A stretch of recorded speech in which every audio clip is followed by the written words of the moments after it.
예, 할렐루야 샬롬하고 우리 저 뒤에서부터 인사합니다. 할렐루야 샬롬 샬롬 샬롬 샬롬 샬롬. 하나님 사랑합니다. 여러분 주 안에서 사랑합니다. 예, 오늘 창세기 10장 말씀 잘하는 말씀이죠. 예, 하나님을 등진 니므롯의 생활 이런 제목으로 함께 like 림로드 이런 말이 계속해서 쓰여졌다라는 이야기가 본문에 나와 있습니다. 야벳의 후손들에 대한 이야기죠. 노아의 아들 셈과 함과 야벳의 족보는 이러하니라.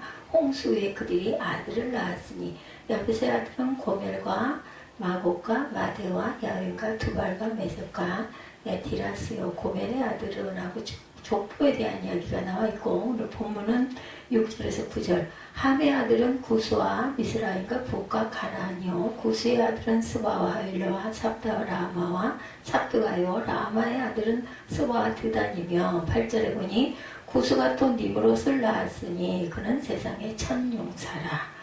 그가 야훼 앞에 용감한 사냥꾼이 되었으므로 속담에 이르기를 누구는 야훼 앞에 니므롯같이 용감한 사냥꾼이더라. 아주 용감한 사냥꾼이었던 니므롯의 이야기입니다. 여러 백성으로 나뉘었어요. 심각한 죄악으로 인하여 온 인류는 멸망을 당합니다. 그래서 여기 보니까 10장 1절에 노아의 아들은 셈과 함과 야벳의 족보는 이러하니라 시작되죠. 사도행전 17장 26절에 인류의 모든 족속을 한 혈통으로 만드사 온 땅에 살게 하시고 그들의 연대를 정하심에 거주의 경계를 한정하셨다. 셈과 함과 야벳의 후손과 그들의 거주 경계는 이러하니라 이렇게 이야기하죠. 야벳의 아들 바닷가의 땅이기도 합니다. 바닷가에 있는 야벳의 아들들이 산 곳은 창세기 10장 2절에서 5절에 야벳의 아들은 고멜과 마곡과 마대와 야윈과 두발과 메섹과 디라스요. 이들로부터 여러 나라 백성으로 나뉘어서 각기 언어와 종족과 나라대로 바닷가의 땅에 머물렀더라. 그리고 이제 함의 평지가 나오죠. 야벳과 함, 그리고 셈, 마지막으로 세 번째는 셈입니다. 그래서 함은 창세기 10장 6절에서 20절. 함의 아들은 구스와 미스라임과 북과 가나안이요. 그들의 나라는 시나의 땅과 이들은 함의 자손이라 각기 족속과 언어와 지방의 나라대로였더라. 그리고 셈의 아들에 대해서 산지에서 난 아들들. 창세기 10장 21절에서 31절. 셈은 에베로온 자손의 조상이요 야벳의 형이라. 그들이 거주하는 곳은 메사에서부터 스발로 가는 길이 동쪽 산이었더라. 이들은 셈의 자손이 그 족속과 언어와 지방과 나라대로였더라. 그리고 10장 11절에 니느웨라는 이야기가 잠깐 나오죠. 그가 그 땅에 아스루로 나아가 니느와 느올로딜라와 겔라와의 지명입니다. 함의 아들들 가운데 구스의 아들 니므롯이 건설한 성읍 중 하나입니다. 10절에서 12절에 소개되죠. 훗날 아수르의 수도로 고대 세계에서 큰 성읍으로 성장을 하게 되죠. 그러나 경제적인 부로 인해 죄악이 가득하게 되자 하나님은 요나를 보내서 회개의 메시지를 선포하죠. 니느웨, 여러분들 그래서 아마 들으셨을 겁니다. 요나의 전도를 들은 니느웨 사람들은 왕에서부터 짐승에 이르기까지 굵은 베옷을 입고 아무것도 먹지 않고 물도 마시지 않고 회개해서 결국은 멸망하는 것을 하나님께서 멈춰주시오. 셈에 대한 믿음의 계보 21절에 나옵니다. 노아의 축복대로 셈은 믿음의 조상이 되죠. 창세기 9장 24절에서 26절에 보면 노아가 술이 깨어 그의 작은 아들이 자기에게 행한 일을 알고 이르되 셈의 하나님 야훼를 찬송하리로다. 역대상 1장 24절에서 27절에도 셈, 아르박살, 셀랄, 에벨, 벨렉, 루, 수룩, 나울, 데라, 아브라함. 곧 아브라함이 여기 등장을 하죠. 누가복음 3장 23절에서 38절에 보면 요셉의 위는 다윗이요, 그 위는 페레스요, 그 위는 유다요, 그 위는 야곱이요, 그 위는 이삭이요, 그 위는 아브라함이요, 그 위는 셈이요, 그 위는 노아며, 그 위는 셋이요, 그 위는 아담이요, 그 위는 하나님이시다 이렇게 나옵니다. 그래서 요셉의 위는 다윗이고 베레스고 유다고 야곱이고 이삭이고 셈이고 그리고 노아고 그 위는 아담이다. 그러니까 이스라엘의 민족의 조상은 아담이 이스라엘의 민족의 조상이 맞습니다. 야벳의 후손들에 대해서 이렇게 여러 백성으로 나뉘었다라고 증거하죠. 심각한 죄악으로 인하여 온 인류는 멸망을 당하고, 오늘 본문을 자세히 읽어보면 야벳으로 말미암아서 이렇게 나타납니다. 일곱 아들들의 번성을 보게 되죠. 이제는 홍수로 심판하여 인류를 죽게 하셨던 하나님께서 이제는 생육하고 번성하도록 축복을 하셨다라고 말씀을 하는 거죠. 생육하고 번성하여 축복을 이렇게 말씀합니다. 번성의 의미 32절이죠. 오늘 보면 이들은 백성들의 족보에 따르면 노아 자손의 족속들이고 홍수 후에 이들에게서 그 땅의 백성들이 나뉘었다. 민족의 나눔에 대해서 창세기 25장 23절에 야훼께서 그에게 이르시되 그 국민이 내 태중에 있구나. 또한 두 민족이 내 복중에서보다 나누이리라. 이 족속이 저 족속보다 강하겠고 큰 자가 어린 자를 섬기리라 말씀해서 증명합니다. 모든 민족이 한 혈통이다. 사도행전 17장 26절에 그날에 아브라함과 그 아들 이스마엘이 할례를 받았고 바닷가에 머물죠. 이들로부터 여러 나라 백성으로 나뉘어서 각기 언어와 종족과 나라대로 바닷가의 땅에 머물렀더라. 이제 온 땅으로 퍼지게 된 노아의 세 아들들은 온 땅에 충만하는 하나님의 축복을 누리게 됩니다. 인간들이 나누어져 땅 도처에 분산되는 것은 하나님의 계획이었어요. 당시 구약의 섬들은 보통 소아시아 지방에서 스페인까지 유럽 해안에 있는 지중해 연안의 섬들을 가리킵니다. 따라서 바닷가의 땅이란 다른 말로 이방인의 섬이란 뜻을 갖고 있습니다. 야벳의 후손들은 여러 백성으로 나뉘어져서 바닷가에 머물게 되었다. 섬들의 땅, 이사야 11장 11절에 보면 그날에 주께서 다시 그의 손을 펴사 그의 남은 백성들 아수르와 애굽과 바드로스와 구스와 엘람과 시날과 하맛과 바다 섬들에서 돌아오게 하실 것이라. 해변의 나라들 스파냐 2장 10절입니다. 야훼가 그들에게 두렵게 되어 세상의 모든 신을 쇠약하게 하는 이방의 모든 해변 사람들이 각각 자기 처소에서 야훼에게 경배하더라. 이렇게 말씀하고 있습니다. 여러 방언을 하죠. 이 나라들이 각각 썼으니까 나라마다 언어가 있겠죠. 야벳 족속들은 지중해를 중심으로 여러 종족으로 나뉘고 각자 방언과 종족과 나라대로 바닷가의 땅에 머뭅니다. 여러 방언으로 나뉜 것은 사람들의 죄로 말미암은 것임을 우리는 창세기 11장을 통해서 알 수가 있습니다. 여러 방언으로 나뉘어가면서 서로 다른 문화로 창작이 되어갑니다. 노아의 자손이 방언으로 갈려요. 오늘 본문 5절에도 이들로부터 여러 나라 백성으로 나뉘어 각기 언어와 종족과 나라대로 바닷가의 땅에 머물렀더라 이렇게 말씀하죠. 바벨에서 또 흩어지죠. 11장 9절에 보면 그 이름을 바벨이라는 이는 야훼께서 거기서 온 땅의 언어를 혼잡하게 하셨다. 하늘 꼭대기까지 올라가려고 탑을 쌓으니까 하나님이 이걸 멈추게 하시느라고 흩어버리시죠. 야훼께서 거기서 그들을 온 지면에 흩으셨느니라. 그리고 이제 함의 후손들에 대해서 소개가 되죠. 함의 아들은 6절부터 구스와 미스라임과 붓과 가나안이요. 함의 아들은 구스, 미스라임, 붓, 가나안 등 4명이었어요. 이들의 거주지는 후에 남아라비아, 에디오피아, 이집트, 가나안, 붓입니다. 예레미야 46장 9절에도 증거합니다. 말들아 달려라, 병거들아 정신없이 달려라, 용사여 나오라. 방패 잡은 구스 사람과 붓 사람과 활을 당기는 루딤 사람이야 나올지어다. 나홈 2장 4절이죠. 이 지역은 오늘날 아프리카를 중심으로 흑인족의 조상들이 살던 지역이라고 할 수가 있어요. 그래서 함의 후손들은 흑인이다 이렇게 얘기하죠. 하나님께서는 노아의 자손들 중 함의 자손들을 축복하셔서 온 세상에 편만하게 하시고 예수 그리스도를 통해 이들의 죄악까지도 구속해 주십니다.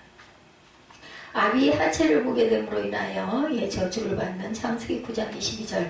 가나안의 아버지 함이 그의 아버지 하체를 보고 바꾸로나 그 두 형제에게 막 그 흉을 보면서 알리죠. 함은 가나안의 아비. 창세기 9장 18절에 방주에서 노아의 아들들은 셈과 함과 야벳이며 함은 가나안의 아버지라. 많은 후손으로 퍼져가지고 역대상 1장 8절에 함의 자손은 구스와 미스라임과 붓과 가나안이요. 처음 연걸 니므롯이 납니다. 오늘 보면 8절이죠. 구스가 또 니므롯을 낳았으니 그런 세상의 첫 용사라 이렇게 얘기합니다. 그러니까 함의 그 자손들 중에서 니므롯이 나왔다라는 것, 흑인이라는 것, 그리고 아주 대단한 그 용사, 첫 번째 용사다 이렇게 일컬음을 받죠. 함의 족보 가운데 특이한 인줄이 발견되는데 바로 니므롯, 오늘 본문의 주인공입니다. 그러갈 때 성경은 세상이 처음 연걸이다. 니므롯은 반역하다라는 뜻을 가졌다고 그래요. 그 이름에서 그의 성격을 이해할 수 있습니다. 즉 그는 조상들이 대대로 신망하여 왔던 야훼 하나님에 대하여 자신의 독립을 선언한 배교자로 거친 성격의 소유자.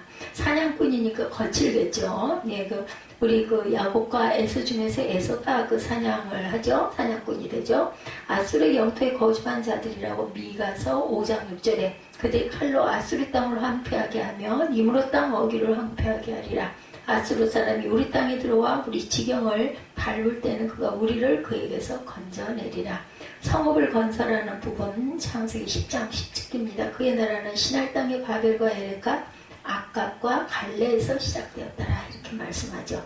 함 자손의 문화는 그럼 어땠을까? 8절에서 12절을 보면 니므롯을 중심한 함 자손의 문화는 인간적인 측면에서 볼 때 아주 대단했어요. 그러나 신앙적인 측면의 성경 역사에서 이들의 문화는 거의 가치가 없고 무의미한 것으로 취급됩니다.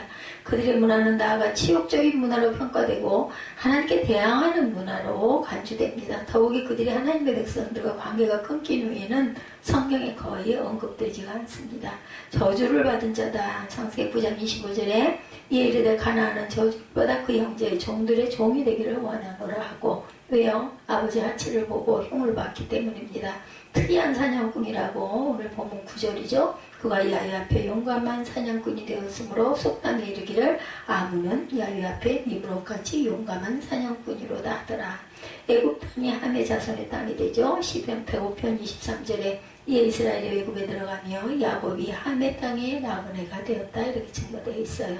그리고 남지의 셈의 후손들 에베르 족속 창세기 10장 21절에 셈은 에베르 온 자손의 조상이요 야벳의 형이라 그에게도 자녀가 출생하죠. 본문 21절에 보면 셈은 에베르 온 자손의 조상이요 야벳의 형이라 기록되고 있어요. 에베는 셈의 증손자입니다. 창세기의 저자인 모세가 에벨이라는 이름을 들어서 설명한 것은 하나님께서 언약하신 백성이 에벨을 통해 계승될 것임을 알려주는 거죠. 동시에 에벨은 히브리라는 말에 어원으로 추정이 된다고 그래. 히브리, 에벨이라는 말, 히브리의 어원이다. 이 말은 경건한 사람을 지칭하는 영광스러운 칭호로 셈에게 부여가 된 것입니다. 유다의 아들과 그 동명이에요. 창세기 38장 2절에서 5절 보면 유다가 거기서 가나안 사람 수아라는 자의 딸을 보고 그를 데리고 동침하니 그가 임신하여 아들을 낳음에 유다가 그 이름을 엘이라 하니라. 그가 다시 임신하여 아들을 낳고 그 이름을 오난이라 하고 그가 또다시 아들을 낳고 그 이름을 셀라라 하니라. 그가 셀라를 낳을 때 유다는 거식에 있었더라. 이렇게 얘기하고 있어요. 유다의 아들과 이름이 동명이다. 셈의 후손 창세기 10장 21절에서 24절 셈은 에벨 온 자손의 조상이요 야벳의 형이라 그에게도 자녀가 출생하였으니 셈의 아들은 엘람과 아수르와 아르박삭과 룻과 아람이요 아람의 아들은 우스와 홀과 게델과 미스며 아르박삭은 셀라를 낳고 셀라는 에벨을 낳았으며 에벨이 여기 등장하죠. 에벨은 두 아들을 낳고 하나의 이름은 벨렉이라 하였으니 그때 세상이 나뉘었으며 벨렉의 아우의 이름은 욕단이다. 예, 오늘 본문 26절에 증거합니다. 셈 후손의 이름들이 나오죠. 셈의 아들은 엘람, 아수르, 아르박삭, 룻, 아람 등 5명이죠. 5 아들 가운데 2 아들의 자손들만이 기록됩니다. 그 중에서도 아르박삭의 후손들이 중심적으로 거론됩니다. 아르박삭은 북아수르에 있는 아라라 파피티스 주민입니다. 아라라 파피티스 주민. 룻은 소아시아의 리디아인으로 추정이 되죠. 아람은 수리아와 메소포타미아의 아람인의 조상이 됩니다. 엘람, 이사야 22장 6절에 엘람 사람은 화살통을 메었고 병거탄 자와 마병이 함께하였고 기르 사람은 방패를 드러냈다. 아수르 창세기 10장 13절에 13절 이 아수르가 남왕국과 그 북이스라엘을 멸망시키죠. 그가 그 땅에서 아수르로 나아가 니느웨와 르호보들과 갈라와 및 니느웨와 갈라 사이에 레센을 건설하였으니 이는 큰 성읍이라 이스라엘은 루딘과 아람인과 르하딘과 납두인과 이렇게 얘기합니다. 그래서 아수르와 혼혈이 그렇게 많은 사람들을 혼혈이 되는 바람에 사마리아인들이 사람 취급을 받지 못했다. 누구와 혼혈? 아수르의 종족들과 혼혈입니다.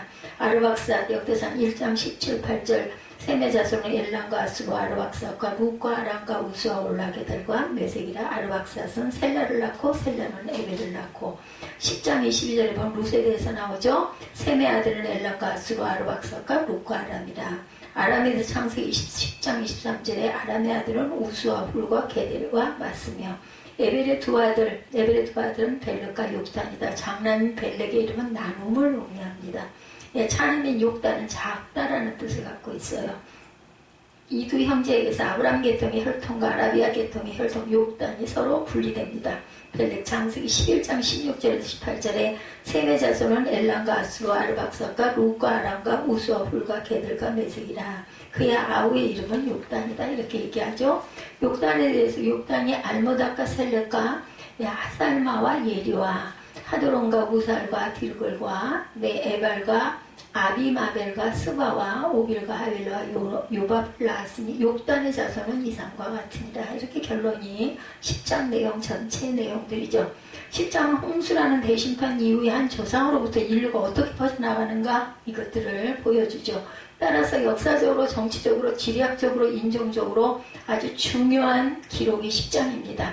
사람은 한평생 인생을 사는 동안 행복을 맞을 때도 있지만 때로는 원치 않는 다양한 형태의 비극을 만날 때도 있죠. 경제적 비극, 사랑하는 사람과 이별의 비극, 늙고 병들의 비극, 그리고 실질의 비극, 사업 파산의 비극, 사기당함의 비극 등 정말 달갑지 않은 비극들이 많이 일어납니다. 그럼에도 여러분들 기억하십시오. 하나님의 은혜를 받은 사람들은 이 비극 중에서도 기쁨과 희열과 감사를 느끼며 살아갈 수 있다라는 것. 왜? 은혜를 받았기 때문이죠. 이러한 비극들을 우리가 피할 수만 있다면 얼마나 좋을까. 피하고 싶은 일들이 있어요. 그죠? 그러나 이보다 더 큰 비극, 그것은 그 신앙생활을 잘 못해서 하나님으로부터 외면을 당하는 비극. 이것처럼 불행한 일은 없다. 제가 금방도 말씀드렸지만 저는 저를 돌이켜보면서 항상 이런 생각을 합니다. 그러니까 이런 고통 중에 있으면서 이렇게 기쁘게 하루하루 일상을, 물론 생활 속에서 뭐가 잘 안 되거나 정말 힘들거나 이럴 때 아주 통증이나 이런 걸로 인해서 아주 힘들고 아플 때가 많죠. 그때는 아주 어렵고 때로는 아이고 하나님 저 좀 얼른 데려가세요 이런 생각을 할 때가 있지만 그건 순간입니다. 그리고 나머지 생활의 시간들이 너무나 기쁨과 감사, 하루가 어떻게 가는지도 모르게 잘 흘러가고 또 운동할 수 있는 그것까지는 할 수 있게 해주신 하나님의 은혜가 얼마나 감사한지. 제가 교회가 없었고 예배가 없었고 찬양이 없었다면 과연 이렇게 평강하고 기쁨의 시간들을 보낼 수 있을지 생각하면 여러분들 이거 돈으로 살 수 있겠어요? 아무리 돈이 많은들 그죠? 잠깐은 뭐를 보면서 아니 뭘 먹으면서 기쁠 수 있지만 한계가 있습니다. 그 모든 거는. 그런데 이런 사람 마음의 기쁨이 솟아나는 이 기쁨을 뭘로 살 수가 있겠느냐고. 여러분들 지금 젊으시죠? 신앙생활 열심히 하시기 바랍니다. 하나님의 은혜를 구하시고 항상 겸손하시고 그리고 나보다 연약한 자들을 도우시고 나누시다 보면 꼭 돌려받으세요. 누구에게, 그 사람에게는 물론 아니지만 하나님의 은혜가 여러분들에게 임하시면 누구를 통해서든 어떤 사건과 어떤 상황을 통해서든 여러분을 하나님이 보호하시고 기쁨과 감사의 삶을 되게 하신다는 거 잊지 마시기 바랍니다. 시편 80편 3절과 7절에 보면 하나님이 우리를 돌이키시고 주의 얼굴빛을 비치사 우리로 구원을 얻게 하소서. 7절에는 만군의 하나님이 우리를 돌이키시고 주의 얼굴빛을 비추사 우리를 구원을 얻게 하소서. 같은 말씀이 반복이 됩니다. 시편 80편 3절과 7절입니다. 하나님으로부터 외면당하는 일이 생겨서는 안 되겠지만 만일 외면을 당한다면 대단히 심각한 문제입니다. 원인이 있다면 하나님의 존재를 부정하거나 아니면 하나님께 대한 인간의 반합심, 반역 때문이라고 할 수가 있어요. 우리 아이들이 뭔가 부모가 자꾸 얘기를 하면 거기에 반발을 하고 반항하죠. 똑같아요. 하나님 보시기에 우리도 이런 반항심으로 인하여서 하나님을 외면할 때가 너무나 많다라는 거. 나는 과연 그렇지 않고 있는지 기억하시기 바랍니다. 하나님에 대한 반역, 하나님을 등지는 일은 예나 지금이나 계속되고 있습니다. 주님께서 다시 오실 날이 가까워질수록 하나님께 더욱 등을 돌리는 사람들이 너무나 많을 것이다. 이단과 사설이 점점 더 발을 칠 것이다. 이웃을 향한 마음들을 사랑의 마음을 받아놓고 결국 나만을 생각하는 이기심의 감옥 속에 갇혀서 점점 더 그렇게 사라질 것이다. 이기심이 점점 더 커진다는 거죠. 오늘 말씀 속에서 하나님을 등지고 살아간 니무롯이라는 사람을 여러분과 함께 조명해보고 왜 니무롯이 그러한 인생을 살았는지 신앙의 차원에서 함께 진단해보고 합니다. 세상적 영웅심이 하나님을 등지겠다. 보면은 주변에 보면은 학생들도 그렇고 자녀들도 그렇고 뭐 정치인도 그렇고 뭐 연예인 또 어떤 사람들이나 다 이런 부분들이 있어요. 자신의 영웅심, 자신을 드러내고 싶어하는 마음이 교만이 되어서 뭔가 조금 인정을 받게 되면 막 내가 다인 것 같은 그런 생각을 하게 되는 이런 교만이 있죠. 누구든지 스스로 신과같이 되고자 하는 욕망, 내가 최고가 되고자 하는 그런 욕망, 이런 욕망을 갖습니다. 아무도 자신이 하나님이 되고 싶다는 말을 직접적으로는 절대로 하지를 않아요. 근데 뭐 요즘에는 또 그런 자들도 있잖아요. 뭐 내가 하나님이다 뭐 이런 얘기하는 사람들 많습니다.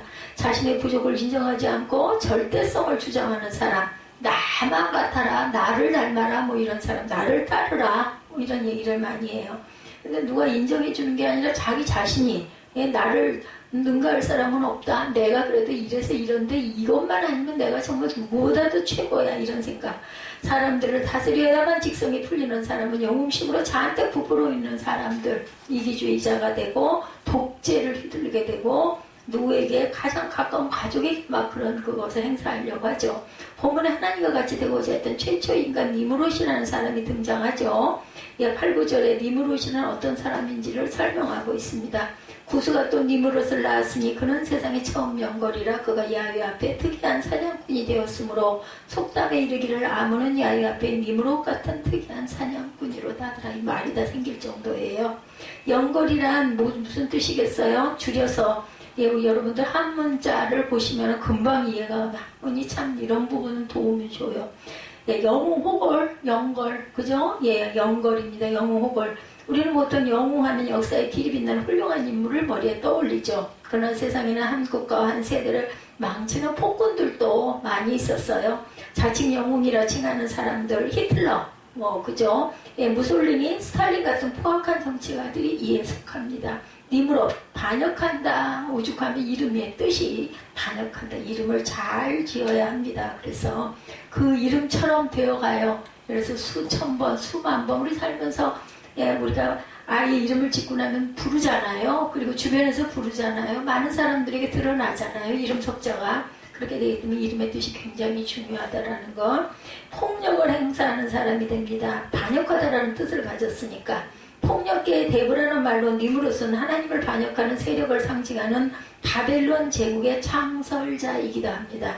우리의 개혁성경에 특이한 사냥꾼으로 소개되고 있죠. 고대는 사냥을 아주 잘하는 사람이란 한 사회에서 최고의 영웅 대접을 받았어요. 그래서 이삭도 에서를 더 사랑했죠. 사냥에다 고기를 막 갖다 주고 하니까 야곱은 엄마 치마꼬리 붙잡고 주방으로 왔다 갔다 따라다니는 그런 집에만 있는 얌전한 아들이었어요. 그러다 보니까는 하나님을 경외하는 마음, 그리고 사랑받고 싶은 마음, 아주 좀 뭐랄까 왜소하고 여리여리하고 이런 성격. 그리고 아버지 눈에 착했어요. 영웅호골, 건장하고 사냥 잘하고 고기 갖다가 그거 삶아가지고 아버지 대접하고 이러다 보니까 너무나 에서를 사랑했다라고 나오죠. 하나님의 사랑과 그 사람의 사랑이 이렇게 다른 거죠.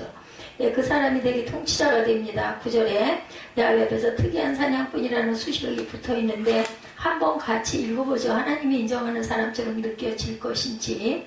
말씀의 그 칼빈 주석에 보면 하나님 앞에서라는 말은 하나님과 맞먹는 자세를 행세했던 영웅을 의미한다고 번역이 되어 있다고 합니다. 하나님 앞에서라는 뜻이. 니무롯은 이처럼 위험한 영웅이었고 결국은 반역의 나라를 세워서 반역하는 백성들의 시조가 됩니다. 진정한 영웅이란 어떤 사람을 말해요? 군림하는 자가 아니라 뭐라고요? 예수님이 우리 일부 예배 때도 함께 나눴지만 섬기는 자가 돼야 된다 그러죠. 큰 자가 작은 자를 섬길 줄 알아야 된다. 남을 섬기고 자신을 희생하는 사람이 바로 진정한 영웅인데 세상에선 그렇지가 않죠. 다른 사람을 누르고 그 위에 올라서 세상을 다스리라는 사람이 결코 영웅이 될 수 없는데 본인들은 내가 영웅이야 이렇게 생각을 하죠. 한 국가를 다스리는 폭군은 물론이고 일상생활에서 남을 시기하고 중상모략하고 자신이 최고임을 과시하고자 하는 사람들은 모두 다 니무롯과 같은 잘못된 영웅심에 빠진 사람들이라는 것. 주님께서는 군림하기 위함이 아니라 사람들을 섬기려고 이 땅에 오셨는데 그분이야말로 진정한 영웅이시고 승리자이신 거죠. 예, 우리가 잘 아시는 마태복음 20장 28절 말씀입니다. 인자가 온 것은 섬김을 받으려 함이 아니요 도리어 섬기려 하고 자기 목숨을 많은 사람의 대속물로 주려 함이니라. 예, 무가치한 자존심이 하나님을 또한 등지게 하죠. 자존심에 세워져서 교회 가면 나는 세상에서는 이런 사람인데 아무도 나를 온전하게 알아주지를 않아. 대접해주는 사람이 없어. 이래가지고는 교회를 등지는 사람들이 많이 있죠. 고고학자들이 바벨론의 옛 성패에서 7층짜리 신전을 발견했는데 이를 지구라트, 여러분도 들어보셨을 거예요. 하늘에 있는 신들과 지상을 연결시키기 위한 것으로 성탑, 단탑이라고 부르기도 한다고 합니다. 지구라트. 지구라트를 조사해 보니까 그거 최상부에 직사각형의 제단을 설치하여서 여러 신들을 숭배하는 행위를 하였는데 이는 그 사당이 신을 섬기는 신전이었기 때문이라는 거죠. 고대인들은 하나님을 떠난 후에 각자 자기의 섬기는 우상을 만들었고 자기가 경배하는 우상이 하나님을 능가하기를 원했다고 그래요. 그래서 하늘까지 닿는 높은 탑을 쌓기도 했는데 이러한 탑을 쌓은 가장 큰 이유, 자기를 높이고 존경받으려는 자존심 업을 하기 위함이었다. 자존심 자체를 정죄하지는 않습니다. 왜냐하면 인간에게는 자신을 사랑하는 자존이 반드시 있어야 됩니다. 그런데 의식구조와 건강한 자아상이 필요한데 자신을 소중히 여길 줄 모르는 사람은 인생살이에도 실패를 한다. 그러니까 자기가 자기를 사랑하지 않으면 누구도 당신을 사랑하지 않습니다. 이런 얘기 여러분들 많이 들어보셨죠? 하나님께서 우리를 사랑하셨기 때문에 우리도 자신을 소중하게 여기고 그런 사랑해야 합니다. 그러나 자해가 지나치게 강조되면 그때는 곤란한 문제가 발생이 되죠. 자기 하나만 사랑한 저밖에 모르는 이기주의자가 되죠. 다른 사람들에게 군림하고 예배나 카리스마적인 경의를 받고 싶어하는 지경에까지 나아간다면 이는 타락한 이기심에 뿌리박고 있는 삐뚤어진 자존심이 표출된 것이다. 우리 주변에도 이런 사람들이 보이죠. 한국 사람들은 자존심이 상당히 강합니다. 왜 그래요? 배경에는 출세 지상주의 사고방식. 근데 이 사고방식은 누구에게나 크고 작게 많게 적게 있습니다. 사람들은 출세에 안 되는 강박관념을 가지고 살기 때문에 명함에 온갖 그 이름들을 다 써놓죠. 뭐 조그만한 연관만 있으면 되도록이면 많이 쓰려고 합니다. 자질구레한 감뜻까지 새겨 넣어요. 직원이 몇 안 되는 개인 공장을 차려놓고도 사장, 공장장, 전무, 산무, 부장, 과장, 대리 그죠? 하나씩 그렇게 차지하게 있어요. 그래서 직원이 몇 명? 7명, 6명 이렇게 되죠. 직함은 다 있으니까. 이런 그릇된 허영심과 자존심에서 벗어나려면 겸손함을 배워야 되겠다. 자신을 낮출 줄 아는 사람만이 진정 하나님을 섬기고 이웃을 섬길 수 있는데 제가 보니 자신을 드러내지 않는 사람들은 뭐 그만한 자부심, 자격이 있기 때문에 드러나지 않아도 주변에서 인정해주기 때문이고 그렇지 못한 사람들은 막 자기를 알리려고 애를 쓰죠. 우리는 죄인들을 권하기 위하여 스스로를 낮추신 예수님을 본받는 삶을 살 때 각자가 하나님께서 높여주시는 체험을 하게 될 것입니다. 누가복음 14장 11절에 보면 무릇 자기를 높이는 자는 낮아지고 자기를 낮추는 자는 높아지리라. 빌립보서 2장 8절에 자기를 낮추시고 죽기까지 복종하셨으니 십자가에 죽으심이라. 세 번째, 허황된 명예심이 하나님을 등지게 하죠. 자존이 너무나 강한 사람들이 온전하게 하나님을 섬기지 못하고 허황된 명예심을 가진 사람들이 또한 하나님을 높이지를 못합니다. 무가치한 자존심이 하나님을 등지게 하고 그리고 또한 보면 성경 세상적인 영웅심이 하나님을 등지게 한다. 세상적인 영웅심 그리고 허황된 명예심 그리고 또한 자기 자신을 스스로가 남들이 알아주지 않아가지고 그것으로 인해서 상처를 받아서 하나님을 등지게 됩니다. 허황심, 명예심이 하나님을 등지게 한다. 창세기 11장 4절에 또 말하되 자 성과 대를 쌓아 산 꼭대기를 하늘에 닿게 하여 우리 이름을 내고 온 집에 흩어짐을 면하자. 바벨탑을 쌓는 시초죠. 명예심은 다른 말로 하면 공명심입니다. 지나친 공명심이 사람을 추하게 만들어요. 어디 가서든 상석에 앉아야 한다는 생각 때문에 인간관계에 균열이 생기고 때로는 친구와의 사이에도 갈등이 일어나고 자리 다툼하다 보면 관계가 깨지게 됩니다. 신앙인들에게 그냥 높임받고 귀히 여김받아야 할 이름은 주님의 이름인데도 그 이름을 나타내기보다는 자신의 이름을 내고자 하는 것은 근본의 허영심이 자리 잡고 있기 때문이다. 전도서 7장 1절입니다. 아름다운 이름이 보배로운 기름보다 낫다. 내 이름을 내고 사람들을 향하여 높아지고자 하는 일이 좋기는 하나 그 정도가 지나치면 오히려 욕된 일을 가져온다. 신앙인이 세상에서 얻을 것이 과연 무엇일까요? 여러분들, 하나님께서 높여주시는 것밖에는 달리 아무것도 얻을 것이 없습니다. 나이가 들어가다 보니 그거 뭐 대단한 거 아니에요. 하나님이 나를 알아주시고 하나님이 내 기도에, 내 예배에, 내 찬양에 응답하시는 마음이 내게 왔을 때 그것처럼 기쁨이 없습니다. 그리고 그것은 돈으로도 살 수가 없고 무엇으로도 우리가 경험할 수 없는 그러한 아주 기가 막힌 기쁨, 돈과 세상의 어떤 보화로도 살 수 없는 그러한 기쁨이죠. 우리의 생명이에요. 니꼬르 생명. 하나님이 주시는 기쁨은 우리의 생명을 살립니다. 그렇기 때문에 하나님께서 주시는 은혜, 하나님께서 주시는 기쁨을 맛보아 알도록 여러분들 사모하시기 바랍니다. 어떠세요? 사모하는 자에게 좋은 것을 주셔요. 사모하지 아니하면 보이지도 않고 느껴지지도 않습니다. 중요한 건 사모함이라는 거.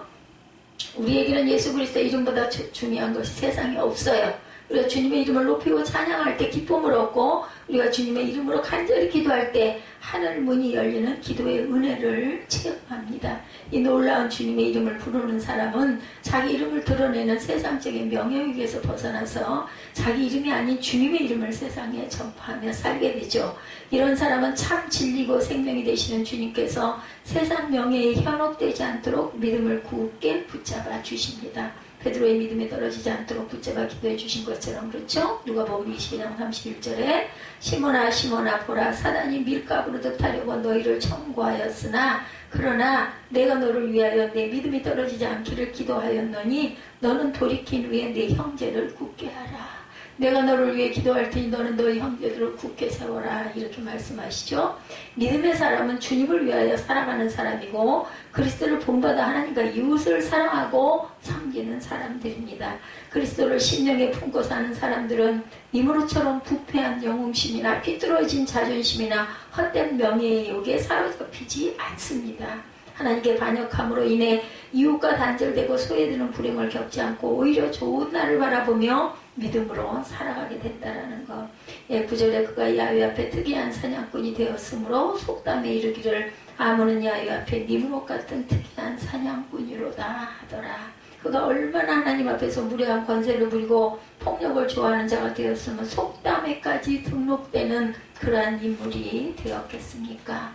니무롯이 이렇게 하나님을 대적하는 특이한 사냥꾼이 되었기 때문에 후세 사람들은 하나님을 등지고 대적하는 죄를 행하는 사람을 보면 니무롯을 빗대어 말하기를 저 사람은 하나님 앞에 니무롯 같은 특이한 사냥꾼이다 이렇게 말했다는 거죠. 그래서 항상 다윗을 믿음의 조상이라고 여겨서 다윗을 빗대어서 얘기했던 것처럼 니무롯이 얼마나 하나님을 대적하고 얼마나 교만한 사람이었으면 니무롯에 빗대어 말하기를 저 사람은 하나님 앞에 니무롯 같은 특이한 사냥꾼이라.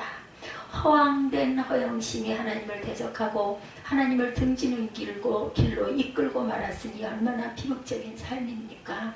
하나님을 떠난 삶, 하나님이 없는 삶, 이건 대단히 불행한 삶으로 물을 저축하지 못한 어떤 웅덩이, 터진 웅덩이와 같은 삶이라고 표현할 수가 있어요. 여러분들 어때요? 사랑받고 싶어 하시잖아요. 특히 부모에게 사랑받고 싶고 아기 때는 세상에 나가서는 사람들에게 인정받고 싶고, 그리고 또 예수를 믿는 저와 여러분들은 하나님께 인정받고 사랑받고 싶으시잖아요.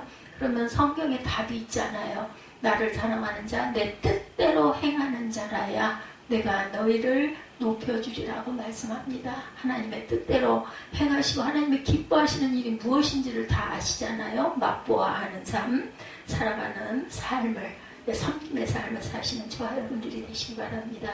예레미야 2장 13절에 내 백성이 두 가지 악을 행하였나니 생수에 그런 데는 나를 버린 것과 스스로 웅덩이를 판 것인데 그것은 물을 저축지 못할 터진 웅덩이라. 웅덩이를 아무리 많이 파면 뭐래요? 터진 웅덩이는 이 웅덩이에 물이 보이지를 않아요. 쓸데없는 허황된 헛된 것이라는 거죠. 하나님께서 나를 모른다고 하시고 외면하신다면 이 비극은 나의 영원한 불행이겠죠. 예, 사망입니다. 내가 하나님을 잃어버리고 산다면 이 비극보다 더 큰 비극이 없어요. 니무롯이 이러한 삶을 살다가 간 사람이죠. 우리는 이러한 니무롯과 같은 불행한 삶을 살지 마시고 하나님이 기뻐하시고 축복하시고 인정하시는 삶을 살아내는 저와 여러분이 되시기를 주님의 이름으로 축복합니다.